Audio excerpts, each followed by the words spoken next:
আজ আমরা এই ভিডিওতে জানবো কম্পিউটার নাম্বার সিস্টেম সম্পর্কে, সাথে সাথে এও জানবো ডেসিমেল সংখ্যাকে কিভাবে বাইনারি সংখ্যা, অক্টাল সংখ্যা এবং হেক্সাডেসিমেল সংখ্যায় পরিবর্তন করতে হয়। তাই ভিডিওটি খুবই ইনফরমেটিভ হতে চলেছে, তাই বলবো ভিডিওটি কেটে কেটে না দেখে সম্পূর্ণ ভিডিওটি মনোযোগ সহকারে দেখতে। প্রথমে আমরা জানবো নাম্বার সিস্টেম কি বা কাকে বলে।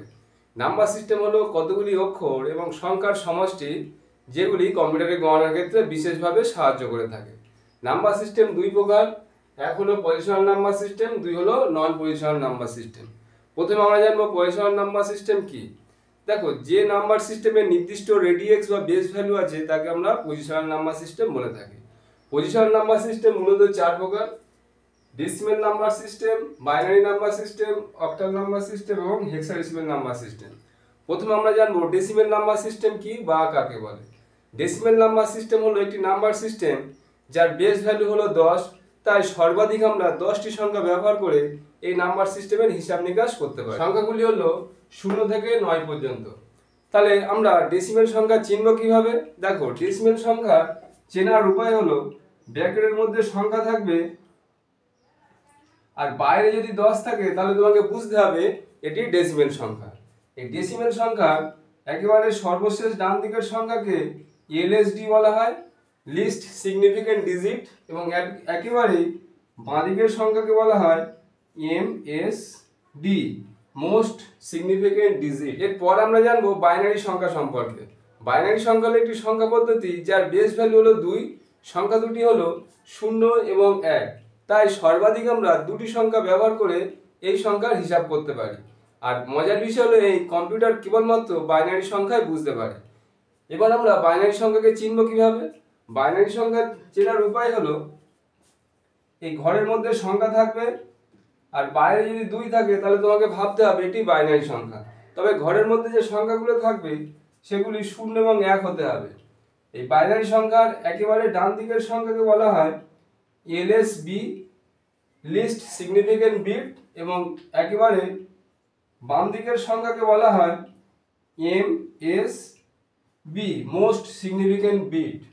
এরপর আমরা জানবো অক্টাল নাম্বার সিস্টেম সম্পর্কে। দেখো, অক্টাল নাম্বার হলো একটি নাম্বার পদ্ধতি বা একটি সংখ্যা পদ্ধতি যার বেস ভ্যালু হলো 8, তাই সর্বাধিক আমরা 8টি সংখ্যা ব্যবহার করে এই সংখ্যার হিসাব নিকাশ করতে পারি। সংখ্যাগুলি হলো 0 থেকে 7। এবার অক্টাল সংখ্যা চিনব কিভাবে? অক্টাল সংখ্যা জানার উপায় হলো ব্র্যাকেটের মধ্যে সংখ্যা থাকবে এবং বাইরে যদি 8 থাকে তাহলে তোমাকে বুঝতে হবে এটি অক্টাল সংখ্যা। এরপর আমরা জানবো hexadecimal number system. Hexadecimal number সিস্টেমের রেডিয়েক্স বা বেস ভ্যালু হলো 16 বা 16, তাই সর্বাধিক 16টি সংখ্যা ব্যবহার করে এই হেক্সাডেসিমেল সংখ্যার হিসাব নিকাশ করা হয়। চিনব কিভাবে? দেখো, ঘরের মধ্যে সংখ্যা থাকবে আর বাইরে যদি 16 থাকে তাহলে তোমাকে বুঝে নিতে হবে এটি হেক্সাডেসিমেল সংখ্যা। তবে হ্যাঁ, ঘরের মধ্যে সংখ্যা তো রয়েছে আর যে অক্ষরগুলি থাকবে এ থেকে এফ পর্যন্ত হতে হবে, এর উপরে হলে হবে না। এবার আমরা জানবো নন পজিশনাল নাম্বার সিস্টেম। যে নাম্বার সিস্টেমের নির্দিষ্ট রেডিয়েক্স বা বেস ভ্যালু নেই সেটি হলো নন পজিশনাল নাম্বার সিস্টেম। এই নাম্বার সিস্টেমের হিসাব নিকাশ করা খুবই কষ্টসাধ্য, তাই গণিতের ক্ষেত্রে এই নাম্বার সিস্টেম ব্যবহার করা হয়। পর আমরা জানবো ডেসিমেল সংখ্যাকে কিভাবে বাইনারি সংখ্যা, অক্টাল সংখ্যা এবং হেক্সাডেসিমেল সংখ্যায় পরিবর্তন করতে হয়। দেখো, ডেসিমেল সংখ্যা বড় বাবুর মতো, মানে ডেসিমেল সংখ্যা থেকে এই সমস্ত সংখ্যায় যেতে হলে এই যে সংখ্যাগুলির বেস আছে এই বেস সংখ্যা দিয়ে ভাগ করে করে যেতে হবে। যদি ডেসিমেল সংখ্যা থেকে যদি আমি বাইনারিতে যাই তাহলে ওই ডেসিমেল সংখ্যাটিকে বাইনারি সংখ্যার বেস সংখ্যা অর্থাৎ 2 দিয়ে বারবার ভাগ করে যেতে হবে যতক্ষণ না ভাগফল 2 এর নিচে নামছে। আর ভাগশেষগুলি ডান দিকে সরিয়ে রাখতে হবে এবং সংখ্যাগুলিকে নিচে থেকে উপর দিকে সাজালে বাইনারি সংখ্যায় পরিবর্তন হবে। একইভাবে ডেসিমেল সংখ্যাকে অক্টাল সংখ্যায় পরিবর্তন করতে হলে এই বেস সংখ্যা অর্থাৎ 8 দিয়ে বারবার ভাগ করে যেতে হবে যতক্ষণ না ভাগফল 8 এর নিচে নামছে, আর ভাগশেষগুলি ডান দিকে সরিয়ে রাখতে হবে এবং অবশেষে ভাগশেষগুলিকে শেষ থেকে প্রথমে সাজালে তোমার ডেসিমেলের সমান অক্টাল নাম্বার পাওয়া যাবে। একইভাবে ডেসিমেল সংখ্যাকে যদি হেক্সাডেসিমেলে নিয়ে যেতে চাই এই বেস সংখ্যা অর্থাৎ 16 দিয়ে বারবার ভাগ করে যেতে হবে। এবার আমরা প্র্যাকটিক্যালি ভাবে দেখে নেব কিভাবে ডেসিমেল সংখ্যাকে বাইনারি, অক্টাল এবং হেক্সাডেসিমেল সংখ্যায় পরিবর্তন করতে হয়। দেখো একটি সংখ্যা তো এখানে নেওয়া রয়েছে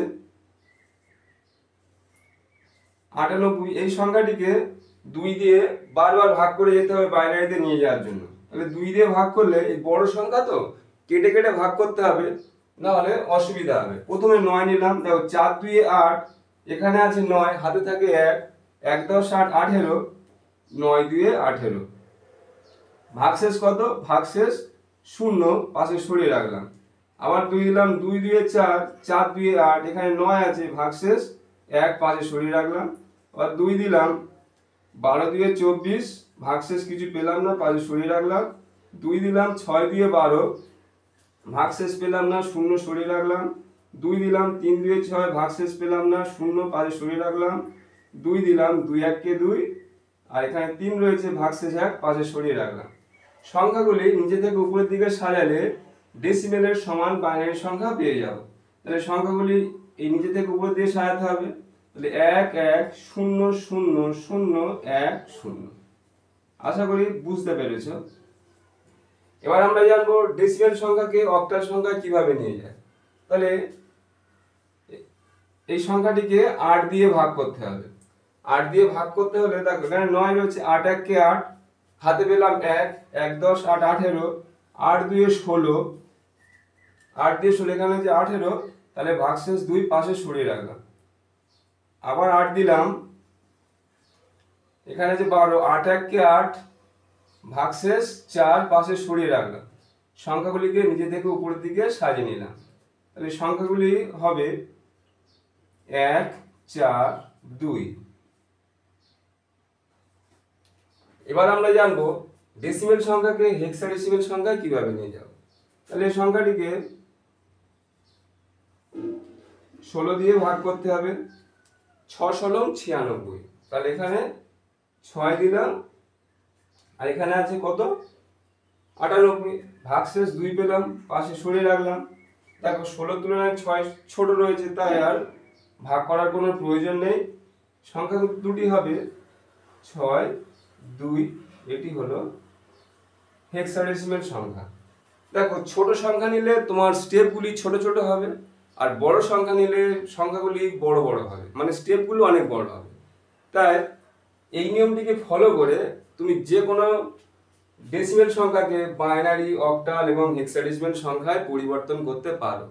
আশা করি ভিডিওটি ভালো লেগেছে। ভিডিওটি ভালো লাগলে একটা লাইক করবে, আর এমনই গুরুত্বপূর্ণ ভিডিও দেখার জন্য চ্যানেলটিকে সাবস্ক্রাইব করে রাখবে।